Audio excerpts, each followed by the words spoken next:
नमस्कार। हाल ही में सोने और चांदी के भाव में एक ज़बरदस्त तेज़ी आई है, जिसने सबको थोड़ा हैरान कर दिया है। तो आज हम इसी बात की पड़ताल करेंगे कि सोने का वो भाव जो स्क्रीन पर दिखता है और जो असल में दुकान पर चुकाना पड़ता है, उसमें इतना बड़ा अंतर आखिर होता क्यों है। तो चलिए उस एक सवाल से शुरू करते हैं जो शायद हर खरीदार के मन में आता है। ऐप पर दाम कुछ और दुकान पर कुछ और। आखिर ये चक्कर क्या है? आज हम इसी गुत्थी को सुलझाने वाले हैं। अभी कुछ ही वक्त पहले की बात है, चांदी ने तो जैसे आसमान ही छू लिया था। और जैसा कि बाजार में कहते हैं ना कि चांदी छोटी बहन है और सोना बड़ा भाई। तो भाई जब बहन आगे भागेगी तो भाई पीछे कैसे रह सकता है।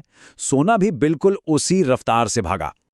तो सवाल यह है कि आखिर ये कीमतें इतनी ऊपर जा क्यों रही हैं? देखिए, इसकी कोई एक वजह नहीं है। असल में कई सारे कारण हैं जो एक साथ पर्दे के पीछे काम कर रहे हैं। इस उछाल का सबसे बड़ा कारण जुड़ा है अमेरिका से। हुआ ये कि अमेरिकी फेडरल रिजर्व ने ब्याज दरें कम कर दी। अब जब ऐसा होता है तो फिक्स्ड इनकम वाले जो निवेश होते हैं वो उतने फायदेमंद नहीं रह जाते। तो निवेशक क्या करते हैं, वो अपना पैसा सोने चांदी जैसी सुरक्षित जगहों पर लगा देते हैं। और जब मांग बढ़ती है तो जाहिर है कीमतें भी ऊपर चली जाती हैं। अच्छा, अब इस कहानी में कुछ और भी दिलचस्प मोड़ हैं। न्यूयॉर्क का जो कॉमिक्स एक्सचेंज है, जो दुनिया के सबसे बड़े वायदा बाजारों में से एक है, वहां चांदी की फिजिकल डिलीवरी की मांग इतनी ज्यादा बढ़ गई कि उनकी इन्वेंट्री मतलब उनका स्टॉक ही कम पड़ने लगा। साथ ही आधे से ज्यादा चांदी तो इंडस्ट्री में ही चली जाती है। और हाँ, जब भी दुनिया में कहीं तनाव बढ़ता है तो लोग सुरक्षित निवेश के लिए सोने चांदी की तरफ ही तो भागते हैं। ठीक है, तो अब आते हैं इस पूरी चर्चा के सबसे जरूरी हिस्से पर।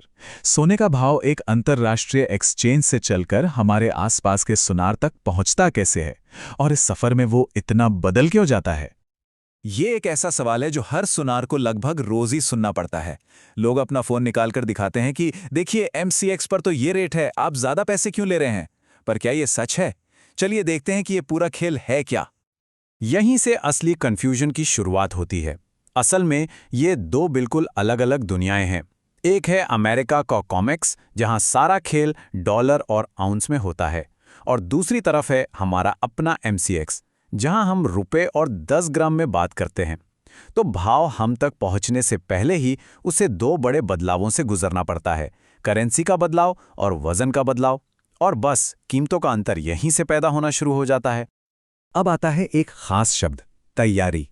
ये सराफा बाजार वालों की अपनी भाषा है।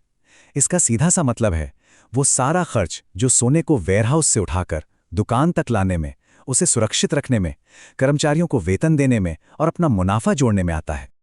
तो सवाल ये है कि ये तैयारी जेब पर कितनी भारी पड़ती है।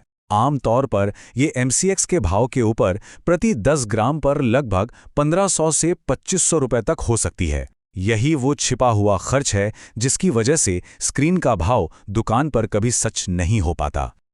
तो ये पूरा सफर कुछ ऐसा दिखता है। कॉमिक्स से भाव चलता है, फिर वो रुपए और ग्राम में बदलता है, जिससे एमसीएक्स का रेट बनता है।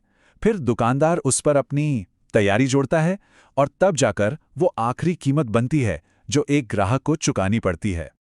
अब जब ये पूरा गणित समझ आ गया है तो अगला सवाल ये है कि इस उलझे हुए बाजार में एक स्मार्ट खरीदार कैसे बना जाए। चलिए, कुछ जरूरी बातें हैं जिन्हें गांठ बांध लेना चाहिए। सबसे पहले, एमसीएक्स के भाव को आखिरी सच ना माने, वो बस एक शुरुआती बिंदु है। दूसरा, हमेशा 24 कैरेट और 22 कैरेट के भाव में फर्क पूछें।